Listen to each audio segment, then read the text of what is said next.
ANTI was the first time that I took my time making an album while not being on tour.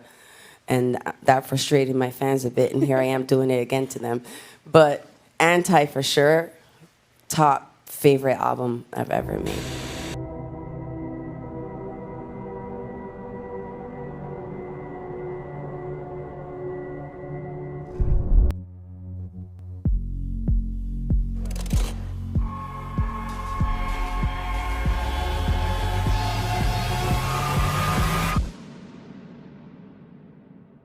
Rihanna is no stranger to reinvention. She's given us club bangers, emotional ballads, and a multi-billion-dollar beauty empire. But when it comes to her music, there's one album that truly stands apart from the rest: ANTI.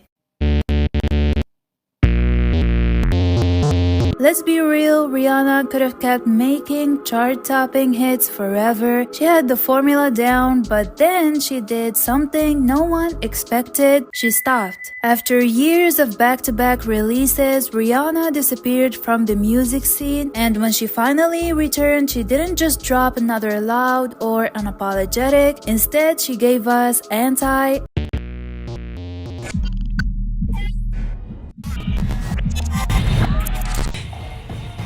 An album that completely shattered expectations. No obvious radio singles, no attempt to chase trends, just raw, unfiltered genre-blending music that felt more like a passion project than a commercial release. And yet, ANTI is one of her most successful albums ever.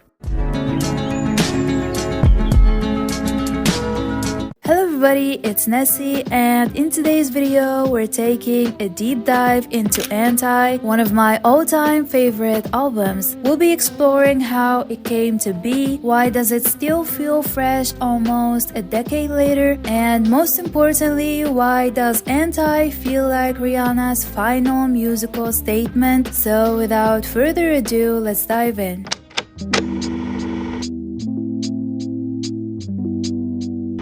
To understand why ANTI was such a big deal, we have to go back to the early 2010s when Rihanna was basically the hardest working woman in pop. Between 2005 and 2012, Rihanna dropped 7 albums in 7 years. Most pop stars take 3 to 4 years between projects, but Rihanna was releasing music every single year. And it paid off. Good Girl Gone Bad solidified her as a superstar. Please don't stop the music, light up and drive. So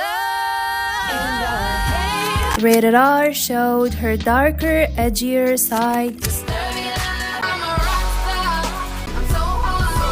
Loud, Talk That Talk, and Unapologetic were huge, packed with radio hits like We Found Love, Yellow Diamonds in the Light, Where Have You Been, I've Been Everywhere, Man Looking For You, Babe, and Diamonds. At this point, Rihanna was known for being unstoppable, but then she stopped. After the release of Unapologetic in 2012, Rihanna didn't rush into her next album cycle like before. There was no surprise single, no back-to-back releases, just silence. I was touring one album, making the next, and then I came back and toured that album and made the next, and then ANTI was the first time that I took my time making an album while not being on tour. And when she finally did emerge, the music she teased was nothing like what fans were used to. First there was 4 or 5 seconds, I think I've had enough, an acoustic track featuring Kanye West and Paul McCartney. This song left fans confused. Was Rihanna going folk now? Then she dropped Bitch Better Have My Money, Bitch Better Have My Money, a hard-hitting trap anthem with one of the wildest music videos of her career. And just when people thought she was shifting into a more aggressive rap sound, she released American Oxygen,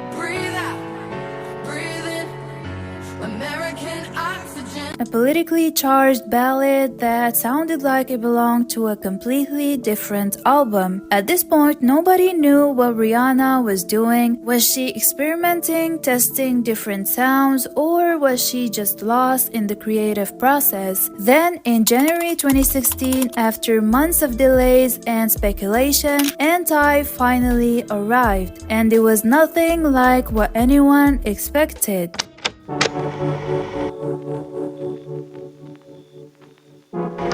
First of all, ANTI didn't sound like a traditional pop album at all. There were no easy radio hits, no guaranteed club anthems, and absolutely zero concern for what was trending at the time. Instead, ANTI was moody, atmospheric, and deeply personal. It blended R&B, soul, dancehall, and even psychedelic rock. The production felt raw, almost messy in some places, but in a way that actually worked. It is hypnotic, it's infectious, and it's Rihanna embracing her creativity in a way she never had before. The entire album was unpredictable, every track was a different experience, and the reason why I love this album so much is because it feels like an actual album, not just a collection of songs, but a carefully crafted body of work where every track serves a purpose. Rihanna plays with different genres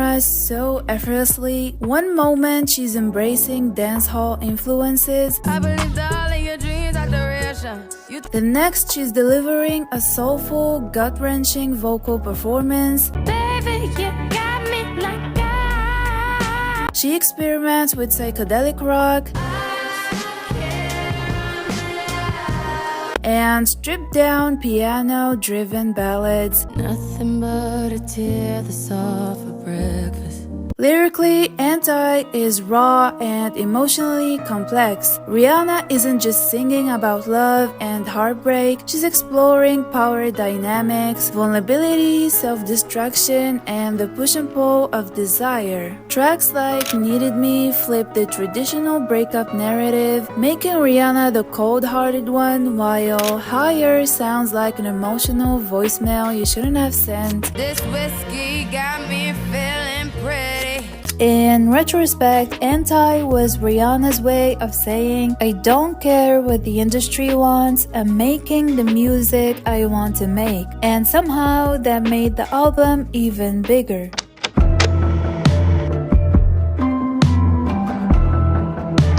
So let's talk about what happened after ANTI dropped, because this album didn't just change Rihanna's career, it changed the entire music industry. When ANTI was released in 2016, it wasn't met with immediate universal praise. Critics and fans alike were confused. This wasn't the Rihanna they were used to. Where were the club bangers? Where was the usual radio-friendly, high-energy pop? Instead, she gave us consideration with a heavy, gritty beat and sharp, unapologetic vocals. Consideration is Rihanna claiming her artistic independence. I got to do things my own way, darling. But the fascinating thing about music that's ahead of its time, it ages so beautifully, and that's exactly what happened with ANTI. Over the years, the album has become one of Rihanna's most celebrated works. It proved that pop stars don't have to follow a formula to make an impact. They don't have to chase hits, they can create art, and if it's good enough, the world will eventually catch up. And that's exactly what happened. ANTI might not have been packed with obvious radio singles, but it still produced some of the biggest hits of Rihanna's career. Work became her 14th #1 single, Needed Me was everywhere, and Love on the Brain reminded everyone that Rihanna, in fact, can sing. Baby, like I. The album ended up becoming her longest charting album ever and solidifying itself as one of the biggest R&B/pop crossover records of the decade. That's the thing about ANTI, it has never faded into the background. It's one of those albums that keeps getting referenced, keeps getting streamed, and keeps being discovered by new listeners. Most albums have a moment and then disappear, but ANTI, it's a cultural reset.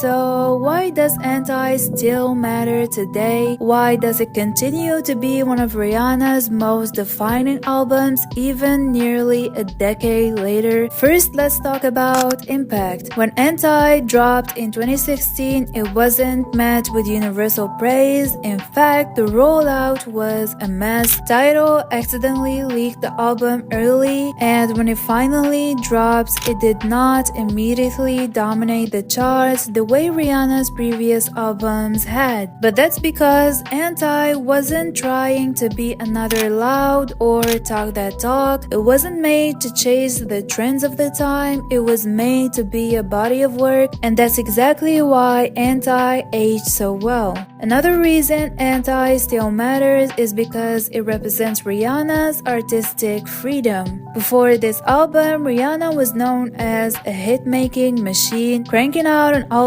almost every year. She was the industry's golden child, the pop star who could sing anything and make it a hit. But Anti, it was the first time she truly rebelled against that system. The first time she did not cater to radio, to labels, to expectations. She chose artistic integrity over commercial success, and ironically, that's exactly why Anti became so iconic. This is the album that shifted the way people saw her. It proved she wasn't just a pop star, she was an artist in full control of her sound, her image, and her message. It's wild to think that since this album, Rihanna hasn't released a single full-length project.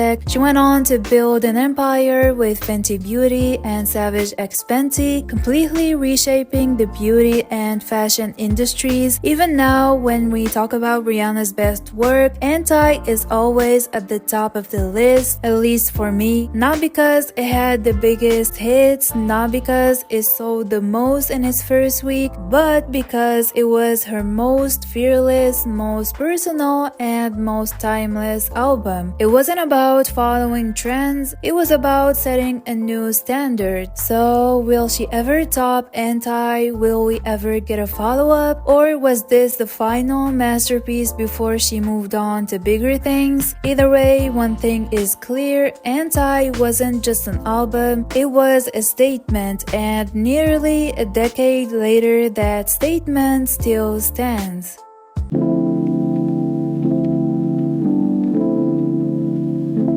So that was Anti, Rihanna's boldest, most fearless album yet. Nearly a decade later, it's still one of my favorite albums, and it still stands as her defining project, not because it had the biggest hits, but because it was the most authentic to her as an artist. And the craziest part, it's still her last album. No follow-ups, no sequels, just Anti sitting at the top of her discography untouched. Rihanna, please don't forget about us. We need you. I miss her music. Even though I listen to her all the time, but I still am craving some new Rihanna. But that's it for today's video. Thank you so much for hanging out with me today. If you enjoyed this video, please make sure to leave a like and subscribe for more content like this one. So what do you think? Is Anti Rihanna's best album? Will she ever top it? Or is this the last masterpiece she will ever try to outdo? Let me know in the comments. And with that being said, thank you for being here, thank you for watching, and I'll talk to you very soon.